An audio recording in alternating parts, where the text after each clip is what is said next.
the Divorced Girl Smiling Podcast with your host, Jackie Pilosoff. No one should have to go through a divorce feeling alone and isolated. That's why I created the Divorced Girl Smiling Podcast. Every show is 30 minutes, and the guests are my Divorced Girl Smiling trusted professionals. They're so wonderful. Financial advisors, divorce attorneys, mediators, divorce coaches, therapists, and more.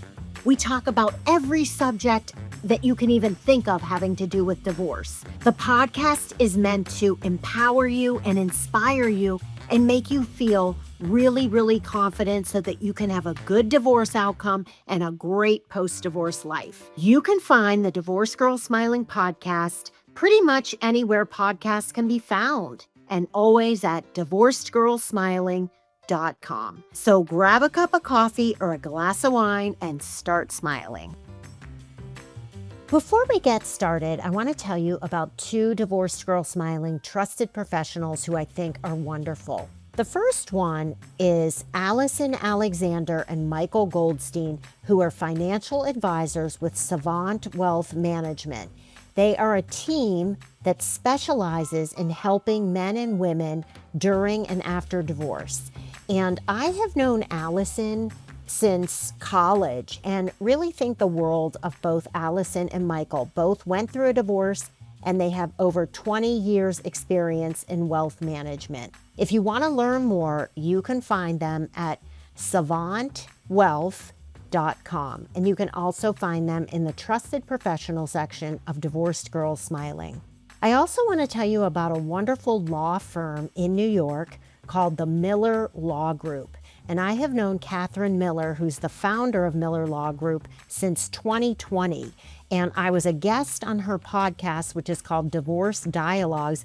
And I don't know any other divorce attorneys who have their own podcasts, so it just goes to show how passionate Catherine is to offer her time and expertise to listeners around the country. Catherine's a wonderful divorce attorney. She settles all her cases through alternative dispute resolution, but there are people in her firm, there are lawyers who litigate divorces if you need that.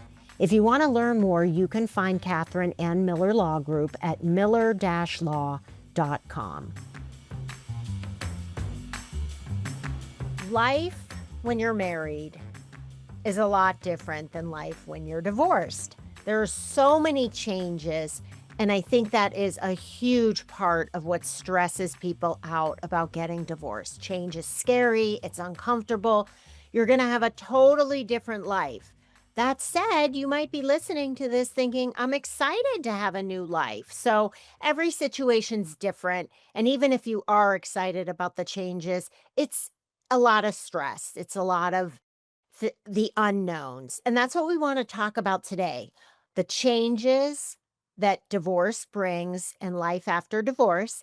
And my guest is a divorce attorney in Massachusetts. Her name is Catherine Becker Good, and Catherine is the founder of her practice, her 30-plus year practice, the Law Office of Catherine Becker Good. Hi, Catherine. Good morning. Hello. So nice to have you on here, as always. And I'm so excited to talk about this because I know that there are people listening. Change is the biggest stress and source of stress and fear, don't you think? I I mean, do. It's fear of the unknown. Yep. That really is intimidating to a lot of people. all right. So Catherine has probably done, like, I'm going to say hundreds at this point of divorces. Maybe even thousands. Yeah. Yeah. I've done a lot of divorces.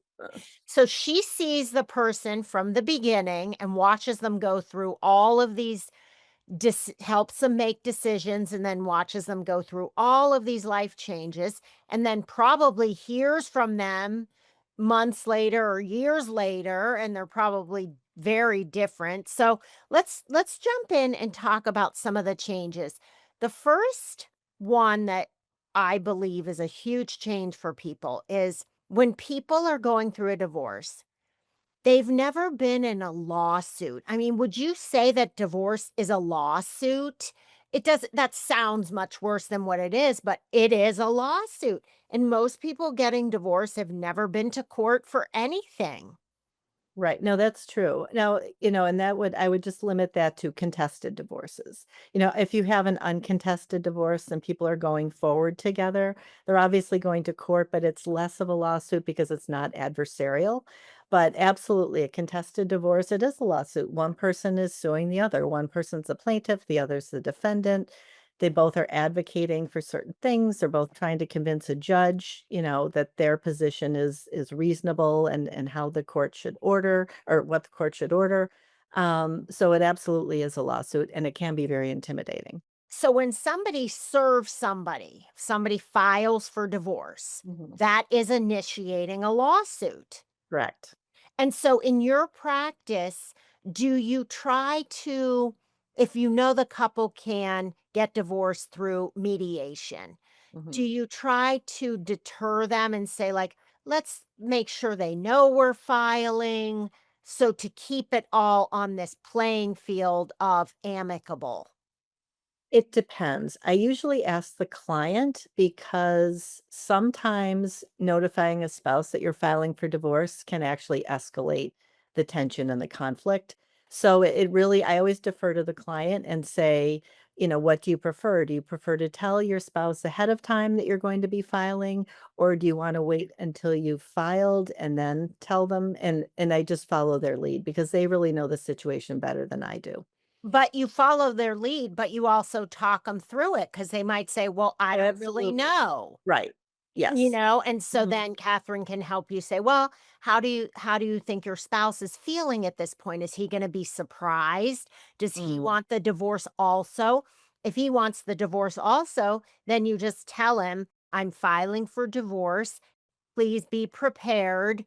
And so it can stay on that amicable level. The other option, I usually give people options as well, so because typically, you would have the person served by a constable, but an option would be for the spouse to come into our office and just sign the summons, which is obviously less traumatic than being served by a constable, or if they have an attorney, I can send the summons to the attorney, they can go to their attorney's office and sign the summons. So, there are ways to proceed that are less contentious, and I usually lay all those options out for the client and they can, again, give me feedback on what they think would be most appropriate in their case. Okay, now I wanna tell my listeners my story so that Mm. because this could definitely happen, and Catherine, you're probably gonna laugh because this happened to your clients, but my ex-husband and I, it was mutual, we both wanted the divorce, and he was like, "Okay, yeah, you should file." "Okay, I'm gonna file," and he was like, "Okay, you should, you definitely should file," and then I filed, and he's like, "I can't believe you filed." So Exactly. That yeah, it's not uncommon. okay, let's move on to the next thing. And this is huge for people. Mm, Huge, huge life change. Moving, selling your house, maybe just saying, I'm going to rent or buying a new home. mhm. Why is that so hard for people? Well, it's people's home base. It's what they're used to. It's their stability where, perhaps where the kids were raised, there's a history there. And so and I think in general people just don't like change, right? So if that's a major change to pick up and move where you're living and where your home base is. But what I usually recommend is, think about it and take sometimes you just need time to think of what your different options are and envision yourself in different scenarios. Do you wanna stay in the home, and what does that involve financially? What does it involve in terms of upkeep? I mean, having going from 2 people maintaining a home to 1 person maintaining a home can be a huge, obligation that is then thrust on the other person. You're doing everything from, the lawn to the interior of the house to laundry to cooking to raising, if there's kids. So, sometimes moving and, for example, renting or moving into a townhouse will eliminate some of those chores that maybe, the client doesn't wanna take on. Maybe it's just too much. So, the other thing I always keep tell them to keep in mind is, even though it's change, it might be good change. Maybe it's positive and they can think about where they wanna move and maybe there's a more desirable town or again, maybe scaling down or there's just different options, but it's not a decision that should be rushed into.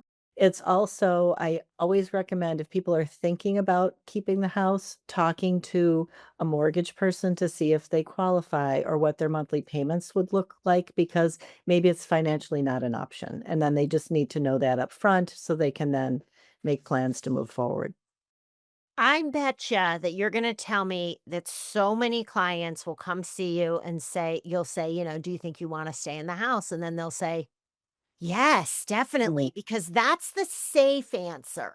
That's Right. the answer of like, "I'm comfortable, I don't want change," Mhm. and they make that decision, and I don't wanna move, moving itself, packing up all your stuff and moving and changing your address and calling the utilities and all that, Right. that's stressful too. Mhm. So, what I wanna tell people is don't just say, "Yes, I wanna stay in the house," because it's the easy decision. Like Catherine said, figure it out by talking to a mortgage lender, talking to your financial advisor, and maybe your divorce coach, and of course, your divorce attorney, and figure out if that's going to work for you. It's not an overnight decision. You have several months to decide. No one's rushing you into anything, but carefully think it out and don't stay in the house just because it's the easier decision. Do what's best for you financially and emotionally.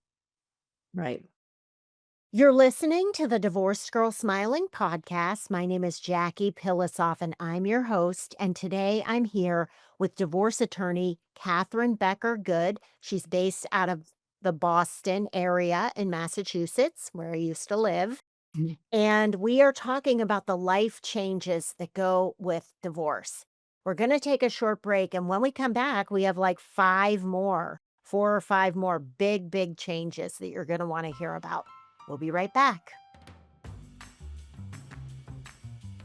I want to tell you about two divorced girls smiling trusted professionals who I think are wonderful. The first one is the divorce mediation firm CEL and Associates. Brian James and Ellen Feldman are a team of divorce mediators who have been doing this together since 2007. They're experienced, they're passionate, and they help couples get divorced in a reasonable amount of time for a reasonable fee. They co mediate, which means you get them both in your session, which is really nice because Ellen is a former practicing attorney and Brian's a parenting coordinator. So they really complement each other well. I've known them for 15 years and really trust them. If you want to learn more, you can find them at celandassociates.com, and you can also find them in the Trusted Professional section of Divorced Girls Smiling. I also want to tell you about a really good group of therapists, and the name of their practice is Affiliates in Counseling, and they have offices in Chicago and on the North Shore.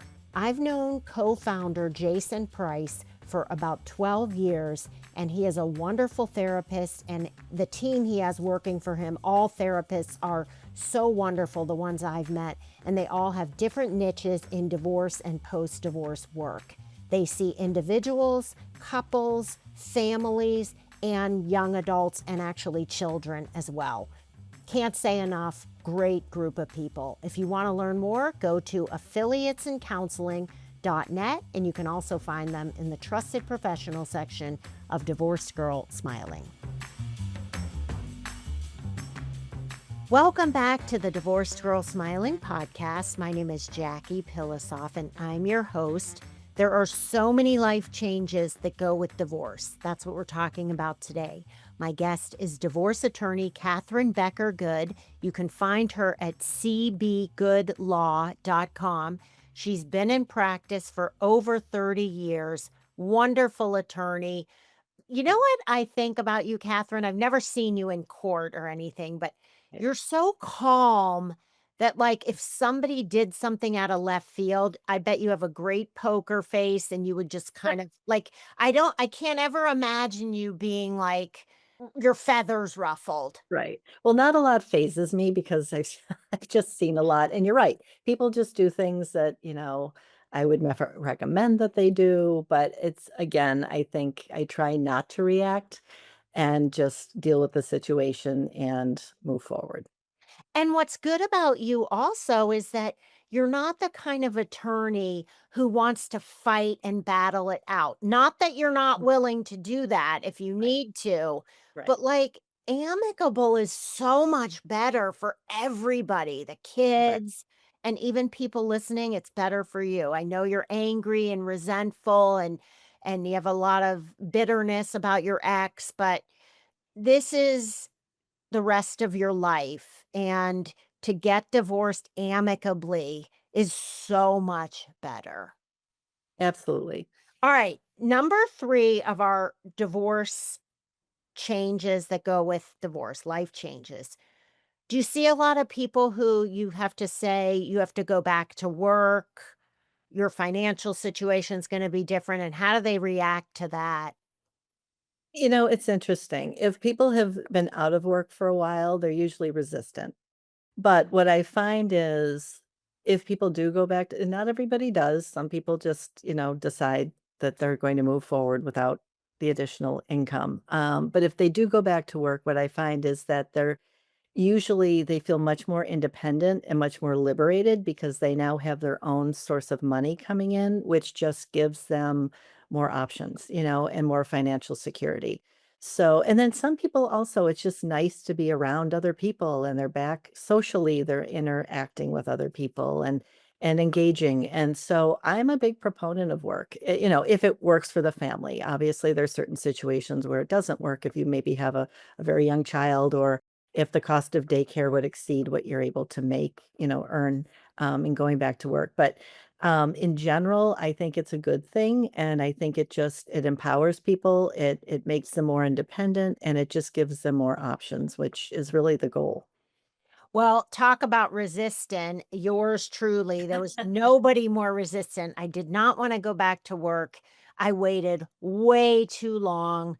I waited until I really had to financially. And Mm, I should have gone back the first day because, well, within like the first few months, because when I went back to work, we could do a whole podcast on the benefits of going back to. mm, I know it's super scary if you're listening in so many ways. Like, I didn't want to leave my kids. Please, they would be so much better off because you're a better parent when you work. yeah, So, I believe, at least yeah, I was. I appreciated them more. I mean, I could just go on and on about the benefits of going back to work, and you'll be so happy. It's just getting that first job, getting back into it, and getting used to the routine. And once mm, you do it, you're going to love it. right. Okay. Next one is this is a biggie. When your kids go to your ex's and you're home alone for the first time, crying. I remember being so upset. People Mm. have a really hard time with these parenting plans.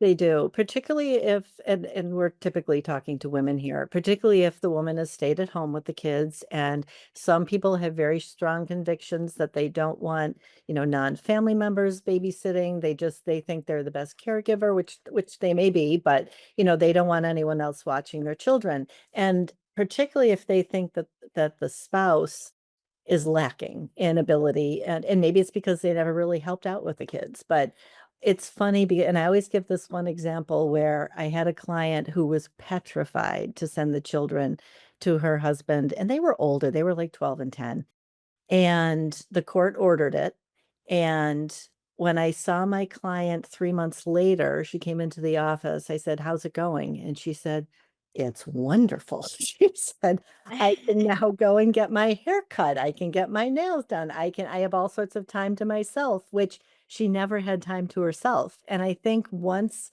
you now can go out socially, you can do there's just it opens up blocks of time to yourself or where you can spend time with your friends and, do what you want. And someone shouldn't feel guilty about that. It's not, it's a good thing because you have to be happy. And so I really what I find is oftentimes when people are just and sometimes they're petrified, absolutely petrified of handing the children over, even especially if it's a very young child, they're really petrified.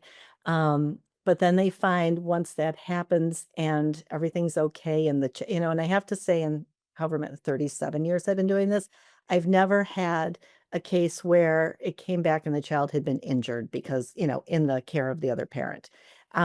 So and I try and convey that, but usually once it happens and the parent who's used to doing all the caregiving gets used to having time to themselves, they find they actually enjoy it. I'm so glad you said that you've never had a case where something happened to a kid because so we're both moms. Mhm. And I believe that every mother is just we're controlling, we want things done our way, we know best. And what ends up happening is when you see if you truly believe that your spouse, even though you have issues with him, if you truly believe he loves your kid and he is going to do everything to make sure that they are healthy and happy and safe, then you gotta just let him figure it out. It's so Yeah, hard, right, but it will work out. If your husband, ex-husband loves those kids, he won't let anything happen to them. right, right. And I went through that too, and my ex figured it out, and actually, all the times I was in the emergency room, it was on my time. So, but that's because I had the kids a lot more, I think, but anyway, he once said that to me, and I was like, "You know what? You're right." But just trust in God and trust if you either trust your ex or you don't. And if you don't, then you have to go for sole custody and talk to your lawyer. But Right, if you believe that he really loves your kids, it's all going to work out, I promise. yeah. Okay, next life change is I'm sure you see this a lot. People are managing their own finances for the first time. Mhm. They didn't take care of anything, they never looked at a brokerage statement, and now they're like, "I don't even understand this." What do you say to them? So, and not everyone is good at everything, right? So it doesn't, so just because you don't understand something doesn't mean that you're expected to take on that task and excel at it. There are professionals. There are financial advisors. There are, investment brokers. There are, also there's CPAs or all sorts of people out there that you can confer with and ask for their professional advice. And maybe that's a task that you just you know, delegate to this professional to handle. You don't have to handle everything yourself. And I'm just a big proponent because especially when it comes to finances or investing, that's just a whole nother world. And, if you're not knowledgeable in it, I think you're doing yourself a disservice. So I highly recommend that people confer with professionals. And that's where Divorce Girl Smiling comes in because there are a number of professionals who can assist in that way. So, I have 5 financial advisors on Divorce Girl Smiling, and I love every one of them and trust them implicitly. And Catherine is so right. Put your faith into your financial advisor. But I do have to say, I think you also owe it to yourself to kind of learn and become empowered. You don't have to understand. I used to be one of my jobs, one of my first jobs out of college, I got a Series 7 and I was a financial advisor. Now, back then it was like cold calling and Mm. trading stocks and bonds yourself. And I don't even fully really understand the market so much. I mean, I do, and I had a license. Mhm. So believe me when I tell you, it's complicated, but all you have to do is have your financial advisor teach you the basics, help you read your statement, understand the basic concepts, and then you either trust them or you don't. And I have to say, all my 5 financial advisors on Divorce Girl Smiling are really wonderful and will help you if you need them. And you'll get used to it, and then you'll feel really empowered when you manage Right. your own finances. And it's like, wow, I never realized it's not even that hard. That's what you're going to say. All right, moving on to this one. This is the last one, and it's a biggie. Going to social events, not as a couple anymore, but by yourself. Going, let's say you have to go to your niece's wedding and now you're going by yourself. What did people tell you about that? That's perhaps one of the most difficult adjustments that, my clients have had to make, or at least they tell me, because they are used to going as a couple and they're not used to, being, presenting themselves individually. Sometimes friends are uncertain if friends will embrace them if it was formerly, friends of, them when they were a couple. But I think most people are surprised to find out that everybody is very welcoming. And obviously, people are going to find out that you're going through a divorce. It's just a fact. It's the way your life has now changed, and people usually are very receptive and warm and welcoming. And it is an adjustment, but I think again, it's just part of the evolution of becoming more independent and self confident and putting yourself out there, and I think the more you do it, the more used to it you will become, and then all of a sudden it will be the norm. And And then you'll love it. yeah, And and then you you'll just have to feel get out so there. empowered. Mhm. And also, like Catherine, like Catherine and I are both, well, I'm not actually married, but I am. I've been with the same person for 11 years, and Catherine's married. Don't you feel like when you go to these events, all the women go off and talk, and all the men go off and talk? Sure. And so it becomes like it doesn't even matter. Yeah. And then people don't even think about it. And once you get used to going by yourself, you're going to love it. And my other piece of advice is you don't have to stay.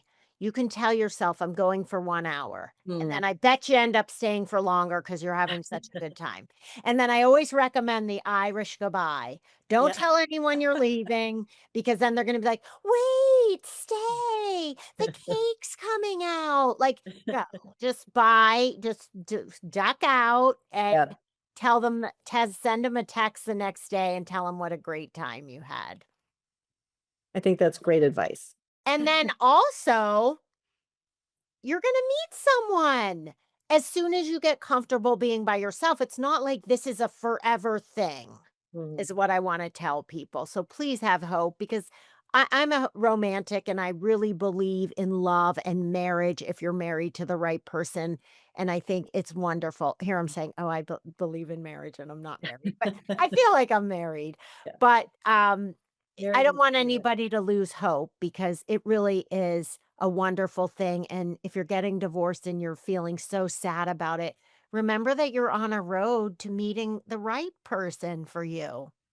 And there is life after divorce.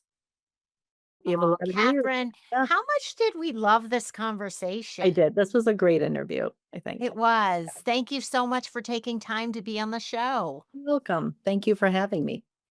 If you want to talk to Catherine, if you want to have a consult with her, you can find her at cbgoodlaw.com. You can also find her in the trusted professional section of Divorced Girl Smiling, which is divorcedgirlsmiling.com. You can also go there to listen to more podcasts, read articles, or find other trusted, vetted divorce professionals. They're all vetted. We mentioned financial advisors. We also have therapists, divorce coaches, real estate agents, mortgage lenders, mediators, and more.